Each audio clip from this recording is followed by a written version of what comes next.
જમ્મુ કાશ્મીરમાં આતંકવાદીઓના હુમલા બાદ દેશભરમાં રોષનો માહોલ છે. તો આ વચ્ચે હવે ગુજરાતમાં લોકોમાં રોષ જોવા મળી રહ્યો છે. તો આ હુમલામાં 3 ગુજરાતીઓના મોત નીપજ્યા છે, જેમાં ભાવનગરના પિતા અને પુત્રનું પણ મોત નીપજ્યું છે. તો ભાવનગરના પિતા અને પુત્રના મોત થતાં સમગ્ર પંથકમાં શોકનો માહોલ છે. ત્યારે આજરોજ આ મિત્રા પુત્રના અંતિમ સંસ્કાર કરવામાં આવ્યા હતા. તો આ સાથે જ મોરારી બાપુ પણ મહુવા જતી વખતે આ પરિવારના ઘરે તેમને સાંત્વના આપવા પહોંચ્યા હતા. આજરોજ જ્યારે આતંકવાદી હુમલામાં શહીદ થયેલા ભાવનગરના પિતા પુત્રના અંતિમ સંસ્કાર પૂર્ણ થઈ રહ્યા હતા, ત્યારે મહુવા પરત ફરી રહેલા કથાકાર મોરારી બાપુ મૃતકોના ઘરે શોક વ્યક્ત કરવા પહોંચ્યા હતા. તો આ સમયે તેમણે રામધૂનનું આયોજન કર્યું અને દિવગંતોના આત્માની શાંતિ માટે પ્રાર્થના કરી હતી. તો મોરારી બાપુ મૃતકોના પરિવારજનોને મળ્યા અને તેમને સાંત્વના પાડી હતી. તેમણે પરિવાર પાસેથી આ દુઃખદ ઘટના વિશે માહિતી પણ લીધી અને કહ્યું કે અમે પરિવાર સાથે ઊભા છીએ. તો આ ઘટનામાં બાપુએ દરેક દર્શક સાર્થક સાથે પણ વાત કરી અને તેની પરિવારની સંભાળ રાખવા અને તેમને હિંમત આપવા જણાવ્યું હતું. ऑलरेडी लेकिन जो ये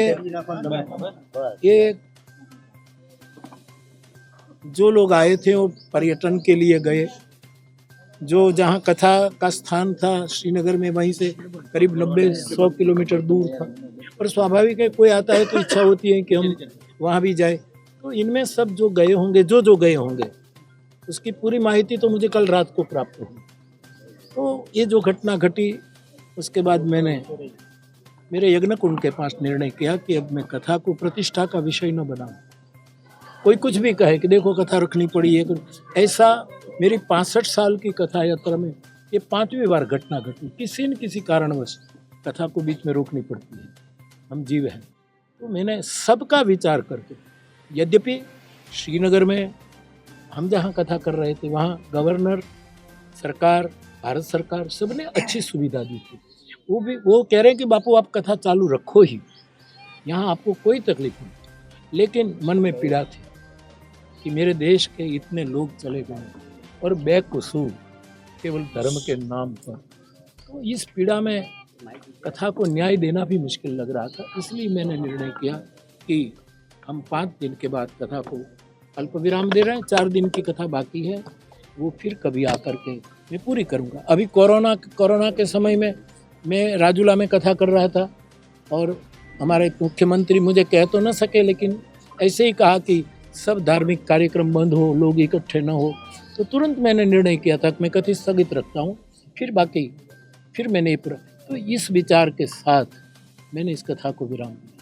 आज हमने देखा शमशान में जब अंतिम संस्कार किया जा रहा था, दोनों डेड बॉडी, जिस प्रकार से लोग उमड़े और जो वेदनाएं हमने देखी वहाँ, एक रोष सबके मन में है.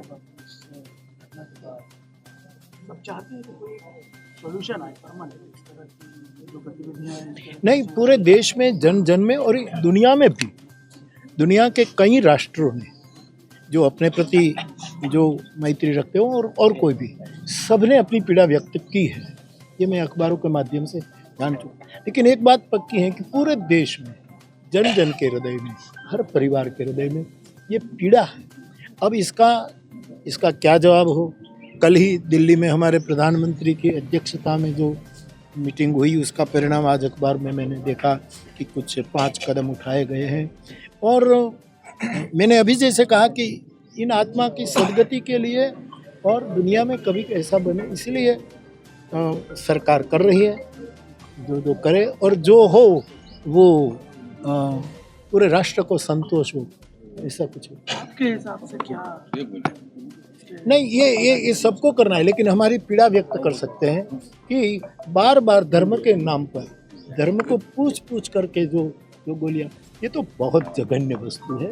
और उसका क्या जवाब देना चाहिए वो सब हमारे लोग, लेकिन जन तो चाहते हैं कि इसका कुछ न कुछ परिणाम आए. सबके लिए सर्वे जनाः सुखिनः सन्तु, सर्वे सन्तु निरामयाः, सर्वे भद्राणि पश्यन्तु मा कश्चित्. आप सबने प्रणाम.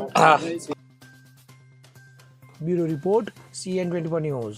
હવે જુઓ દેશ દુનિયાની તમામ ખબરો તમારી આંગળીના ટેરવે. ઉઠાવો મોબાઈલ અને ગૂગલ પ્લે સ્ટોર પરથી ડાઉનલોડ કરો અમારી CN24 ન્યૂઝ મોબાઈલ એપ.